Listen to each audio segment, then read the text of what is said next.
e às vezes as irmãs que têm, né, esse ministério, um dos erros, eu vou falar do erro e do acerto, o jeito certo de fazer isso, de entender isso, tá?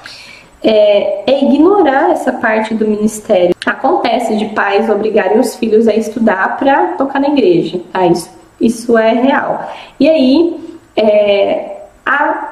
a irmã não entender, né, essa parte, não levar isso com essa responsabilidade, não ter essa visão.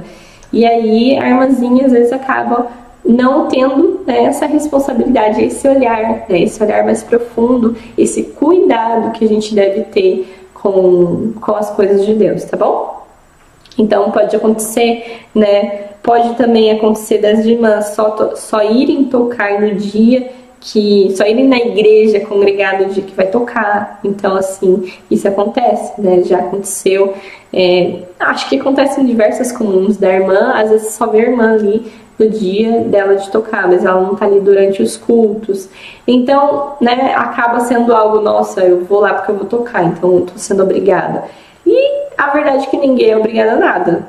Principalmente no Ministério de Organista. É você que estudou, né? Então você tem que ter essa consciência, tá? E às vezes nossa, Ana, você tá falando sobre isso, é uma coisa um pouco, né, delicada de se falar, mas você precisa entender isso, né? Que se você for querer ser um organista só para tocar no seu dia e, né, acabar não voltando mais ali, é complicado, tá? Porque o organista sempre precisa estar presente nos cultos.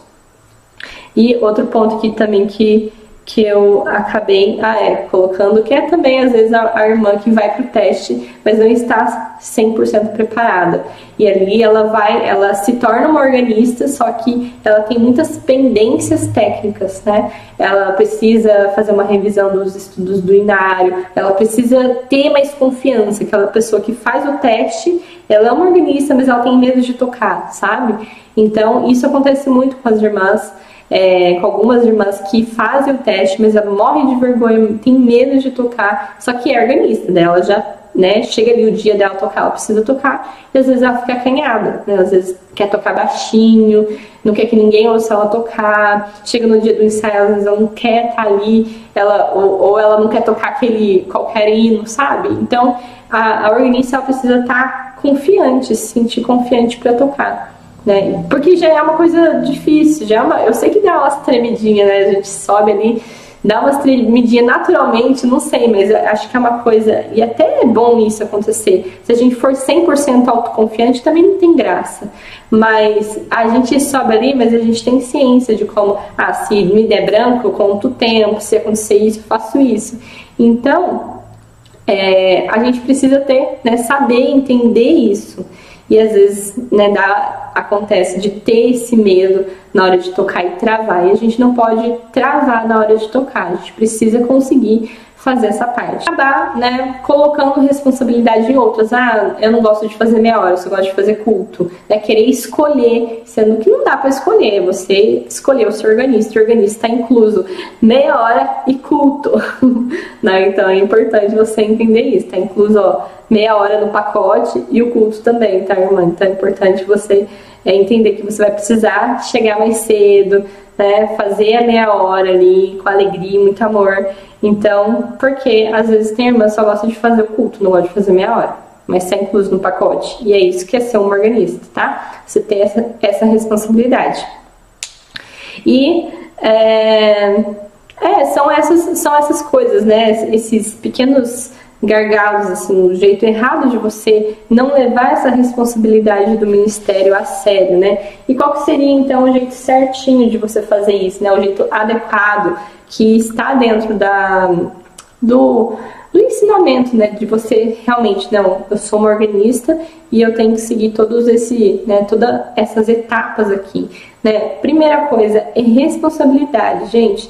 Responsabilidade é autorresponsabilidade, entender que você é responsável, você escolheu ser uma organista, né? Você precisa entender o que de fato é ser uma organista e estar pronta para seguir isso. Então, não faltar, avisar a irmã se caso não puder tocar, para o órgão não ficar fechado, né? Ter essa comunicação com o carregado. conversar com as outras irmãs, sentar no banco do órgão, são coisas simples. Mas ó, que conforme você vai fazendo tudo isso, você vai também se responsabilizando, né? Você vai tendo aquilo como algo importante, você vai levando isso como algo importante, que é o seu ministério, de ser uma organista. E com isso, você também dá exemplo para outras que estão chegando, que são novas, que querem também tocar, que é uma candidata e que está olhando você ali.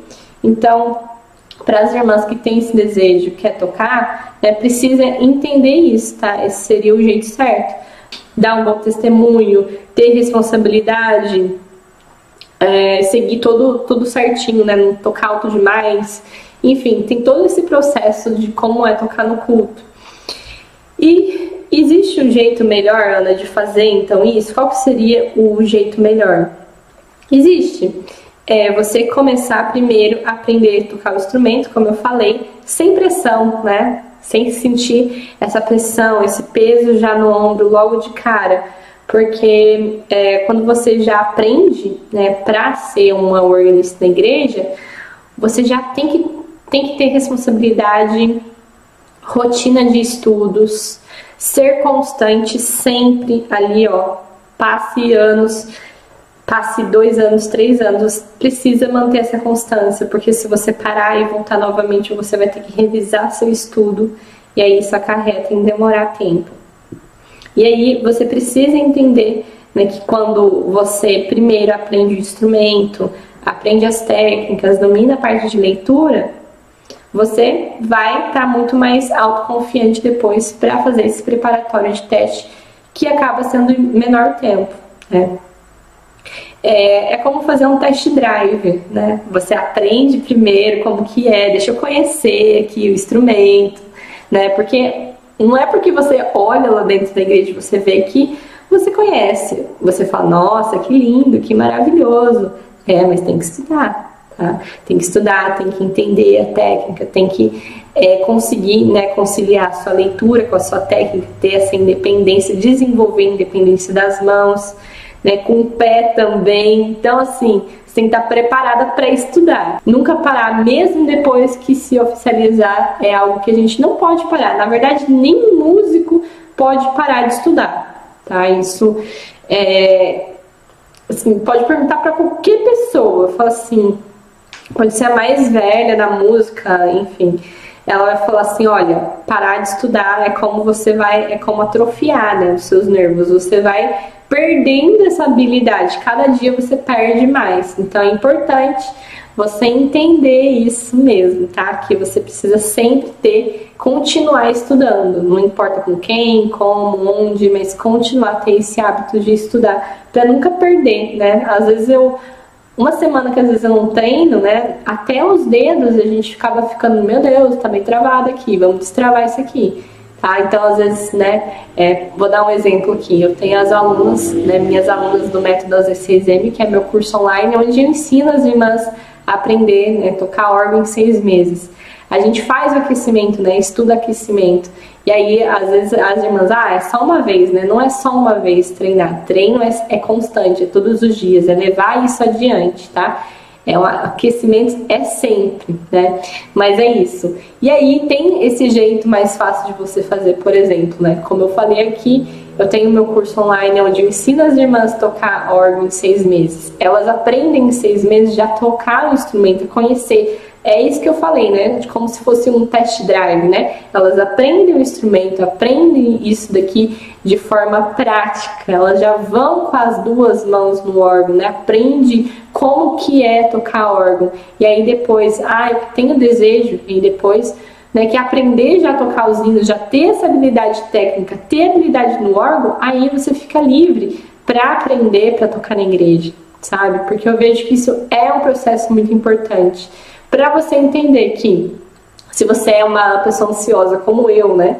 Eu tenho ansiedade para querer resultado rápido. Então, por exemplo, eu gostaria de ter aprendido os hinos o quanto antes. Eu gostaria de ter aprendido em 6 meses tocar os hinos.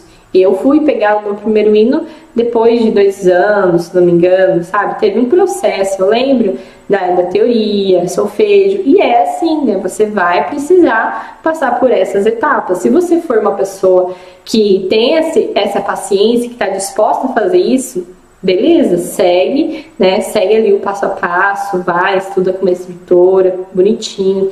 Mas se você tem esse interesse de realmente, né, tocar, fazer esse processo de conhecer o instrumento antes de já tocar, já ter essa habilidade, você tem essa opção de estar, né, tocando, aprendendo os hinos, né, já direto na prática, sem precisar demorar anos para isso acontecer, né? E é o que eu trago isso nas minhas redes sociais, no meu canal do YouTube, que é possível você aprender a tocar órgão em 6 meses, que isso é real, né? As irmãs já estão aprendendo. Então, olha só, né, você tem essas duas opções. E então, conclusão, né? Por que você sabe, Ana, de tudo isso? Quem te falou? Como é que você chegou em toda essa conclusão? É campo de batalha, né?